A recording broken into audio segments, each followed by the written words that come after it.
I know it's here somewhere. Finally.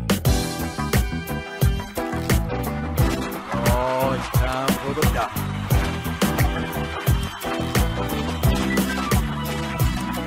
You're listening to Dr. Bill, the computer curmudgeon.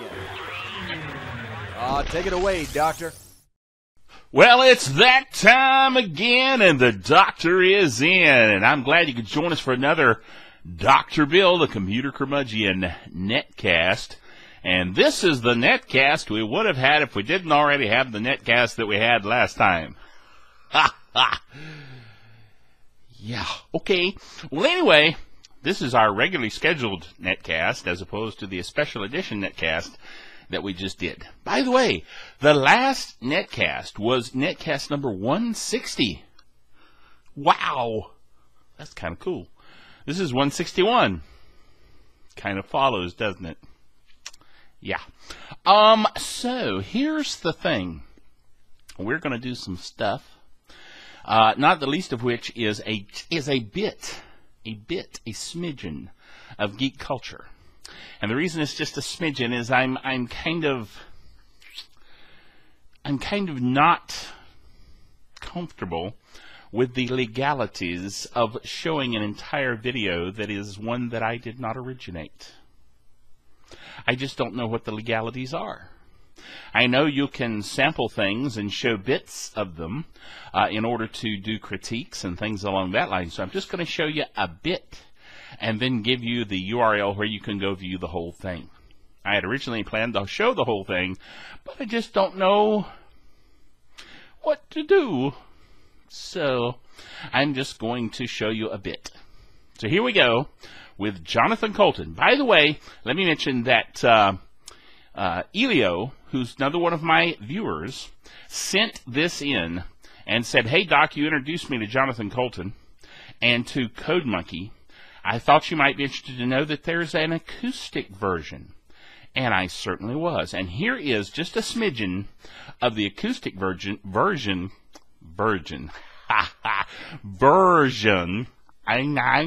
Get my tongue working, of Code Monkey.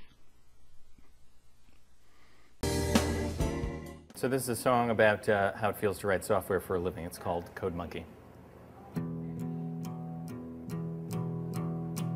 Code Monkey, get up, get coffee. Code Monkey, go to job. Code Monkey, have boring meeting with boring manager Rob. Rob say, Code Monkey very diligent, but his output stink. His code not functional or elegant. What do Code Monkey think?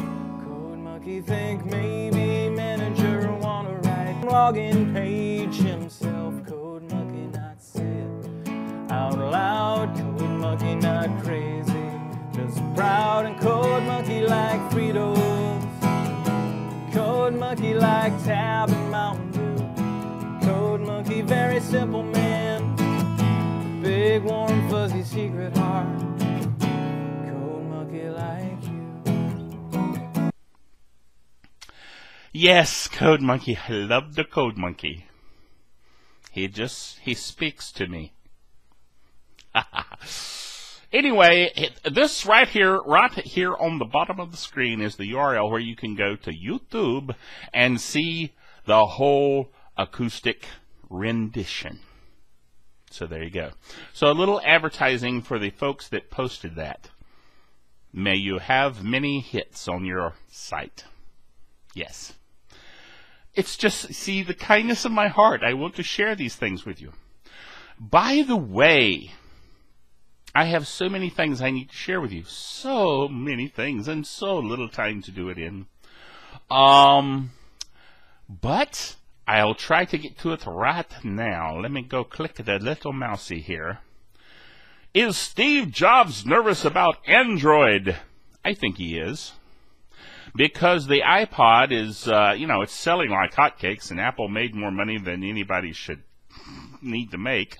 But I personally have the Android Droid X, and I like it a lot. And apparently a lot of people like their Android phones because the iPhone is feeling the heat. And so Steve is like, dude, what's up with this? So I think he is feeling the heat. So what is Steve Jobs so afraid of? That's the article that I linked to in this little thing here. It just announced record profits, Apple did, so they shouldn't be too concerned. And yet, they're concerned about Android.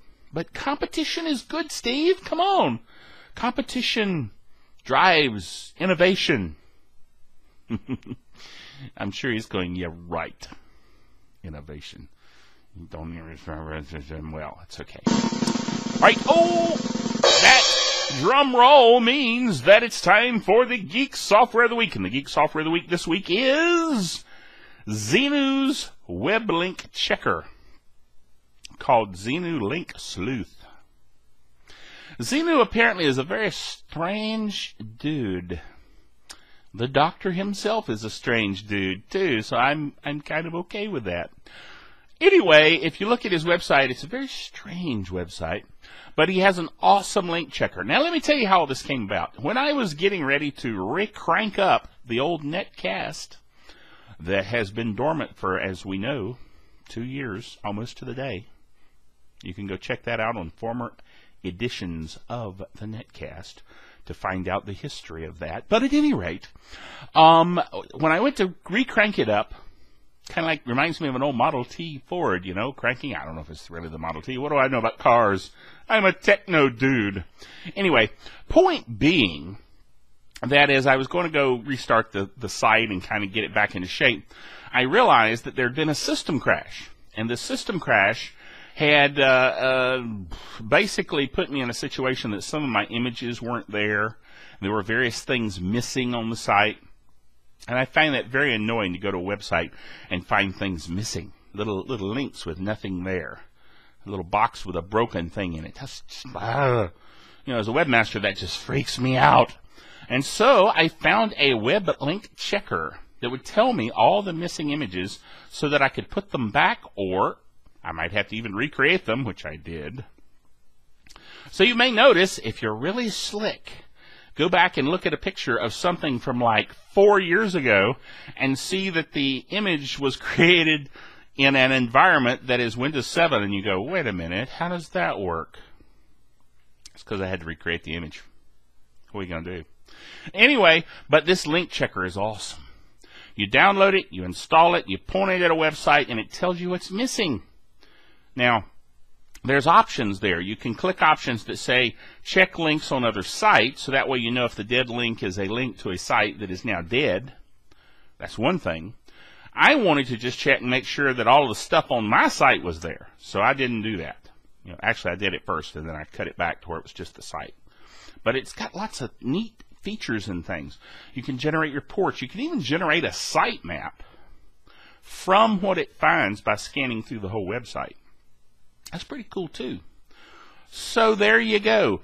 The Geek Software of the Week, Xenu's Link Sleuth. Pretty cool stuff. All right, then here's one that really got me. My wife Belinda and I, as you know, I've already mentioned that she's a geek as well. Well, more or less a geek. Maybe not as geeky as me, but then again, who is? Anyway, she was commenting, she and I were commenting on the fact that we watched a commercial, and it was a Microsoft commercial, and they were talking about, the lady was saying, I'm going to fix these pictures of my family, and then she says, to the cloud. And I turned to Blend and I said, to the cloud? Normal people are going to know, Microsoft, what to the cloud means? Well, apparently, it's all part of a big marketing scheme on the part of Microsoft to educate us all on what the cloud is and how all of their software is going to be cloudy. Yes. In other words, software as a service, SaaS. That is the official technical term. Software as a service is the software runs on their servers. It is accessed across the internet. You use it, but you never really own it. It's a vapor. You know, I was talking to my boss at work, and we were talking about the cloud, and how sometimes you just can't inherently trust the cloud out there somewhere. And so I said, well, we could have our own internal cloud. And he said, well, that would be fog. And it kind of stuck. So now at work, anything we host internally in VMware virtually is part of the fog. Anyway, Microsoft announced Office 365. You knew I was headed somewhere with this. Microsoft announced Office 365, which is software as a service with Office-y things for Windows, Word, Excel, PowerPoint, those kinds of things, via the cloud, and you don't have to install anything locally. As a matter of fact, you can't really install anything locally because it's all coming as a service from Microsoft. How many of you can say we'll be paying Microsoft forever? Yeah. Well, not me. I got LibreOffice. Well, OpenOffice now, but soon LibreOffice. And I am not going to play your game, Microsoft. Okay. The next item we have is a Geek Project. I just got to get my tongue working. Hold on one moment. Okay, I'm back. Oh my. All these lights and everything dried my throat out to the point that I just started having to cough. And so I went and got myself a glass of water. But I had to stop the video to do that. Sometimes you just got to do these things. Otherwise you can't talk. Anyway, I was about to talk about our other Geek Project. Not the Geek Project from episode 160 that was Ubuntu for netbooks. Different Geek Project. This Geek Project was all about the JW player. Now, I can't pronounce the gentleman's name that started Longtail Video.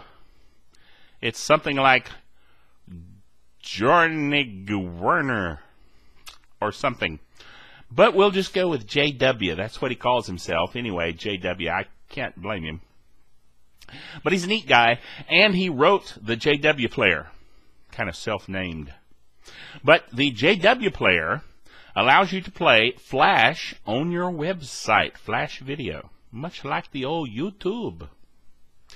But his new version, the brand spanking new version, also can use HTML5 and all kinds of different formats, and it's not limited just to Flash. So that's cool.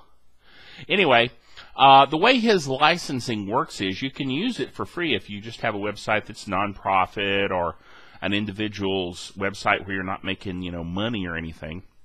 But if it's going to be commercial and you're actually potentially going to make some money, and I hope to potentially make some money one day, you have to license it for your website to be legal. And the doctor is all about the legal.